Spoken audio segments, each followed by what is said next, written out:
To finish up our discussion of section 7.3, we are going to practice a couple problems on factoring trinomials where the leading coefficient is greater than 1.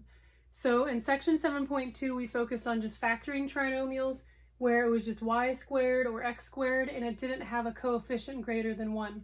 But in 7.3, we're going to see how we can work through those problems where we have a leading coefficient of 2 or 5 or 7, something greater than 1.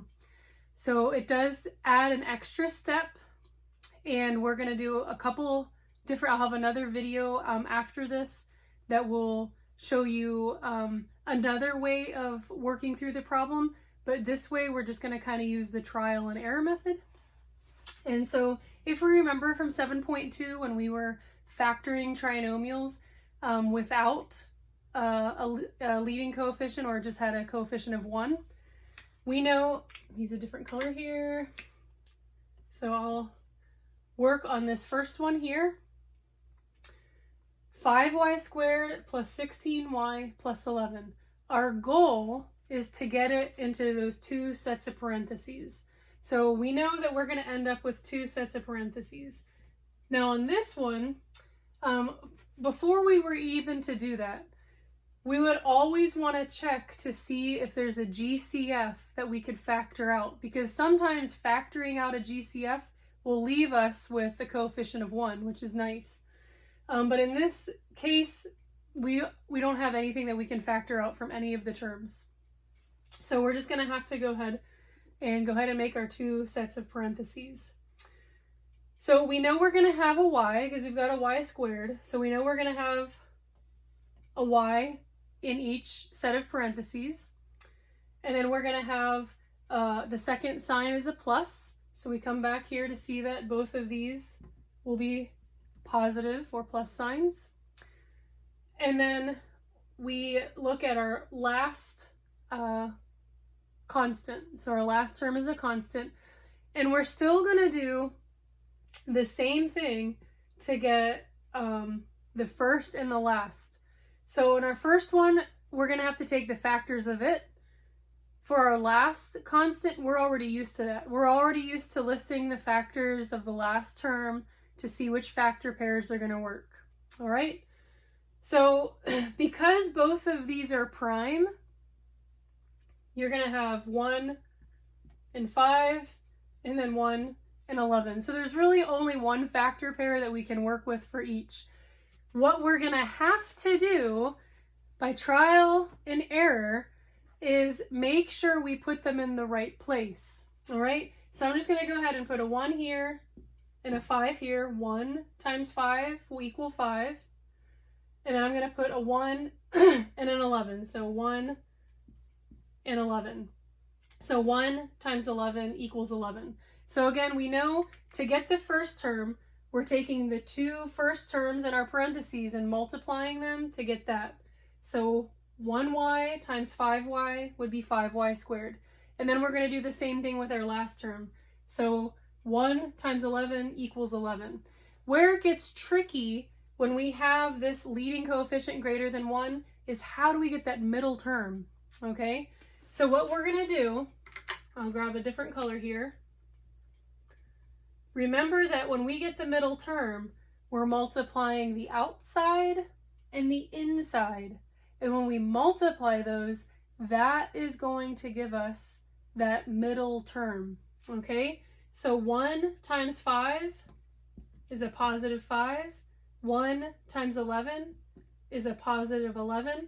And then we just go ahead and work through the operations here. So 5 plus 11 equals a positive 16.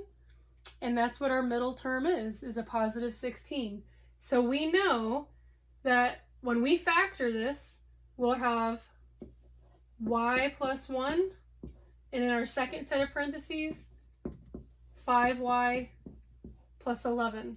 So we don't have to put that leading coefficient of 1 inside that parentheses. So anytime there's a leading coefficient of 1, or just a coefficient of 1, I shouldn't say leading, but anytime there's a coefficient of 1, it's not necessary to write it. If you do, again, in this class, I'm not going to be marking off. I would probably make comments on your quizzes and your exams, but I wouldn't count off for it. So just keep that in mind. So we're going to go ahead and work through another problem. So let me erase all of this.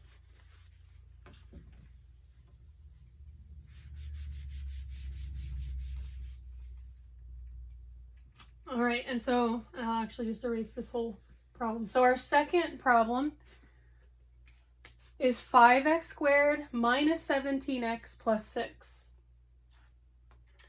So let me use a different color. So we know we're going to have two sets of parentheses, right? And again, before we do this, always check to make sure that there isn't a GCF that can be factored out at the very beginning to simplify things. All right, so our goal is always to simplify to make it easier for us in the next step. So since there isn't a GCF that we can factor out to begin with, we're going to go ahead and just make our two sets of parentheses. And again, we have this x squared. We know what to do with that x squared. We're just going to start each set of parentheses off with an x. And if we look at our second sign, it tells us that the signs are the same. So we're going to jump back and see that the signs are both going to be negative. Now, in this case, what we're going to be doing is looking at the factors of 5 and then the factors of 6. Now, because the factors of 6, there's more than one factor pair, it's again, this is a trial and error method, so we might not get it right the first time, okay? But for this one, we know we're going to have a 1 and a 5. That's the only factor pair that's going to work, 1 and 5, okay? So I'm just putting them in there in order. You could put a 5 and a 1 and see if it works that way. There's only one way that it's going to work, okay? So 1 times 5 is 5, x times x is x squared. Our goal is to get a negative 17 in the middle, okay? So I'm going to go ahead and I'm going to use the 2 and the 3, okay? So I'm going to put 2 and 3. And so we're just going to do what we did in the last problem. We'll go ahead and just look at our outside numbers and our inside numbers, because that is how we get that middle term. So our inside numbers is a negative 2 times a 5, which would be a negative 10. And then a 1 times a negative 3 would be a negative 3. That's supposed to be a negative 3, not a negative 13. I'm getting ahead of myself. So a negative 10 and a negative 3 would equal a negative 13. Does negative 13 match a negative 17? No. So that's not going to work. Now, does that mean that that factor pair is wrong? Well, not necessarily. So let's go ahead and reverse where they're at. So we had the 2 and the 3, but now let's do a 3 and a 2, okay? So just because it didn't work the first time doesn't mean the factor pair is invalid or it's not a solution. You can always switch locations for that factor pair. So let's work through this. So we're going to do our outside and our inside. So negative 3 times 5 is going to be a negative 15. And then 1 times negative 2 is a negative 2. And negative 15 and a negative 2 is a negative 17. And that matches. So what would our factored form of this expression look like? X minus 3 times 5x minus 2. All right, so that's just a couple different examples of how we factor a trinomial or a quadratic equation. So you'll hear Sal in your Khan Academy videos refer to them usually as quadratic equations. So a quadratic just means that our highest degree is a 2. So it's an x squared on the front. So how we do that, the same way we get our first term and our last term. We're not doing anything different, but we do have to multiply our outside and then our inside and then add them together to make sure it does equal that middle term.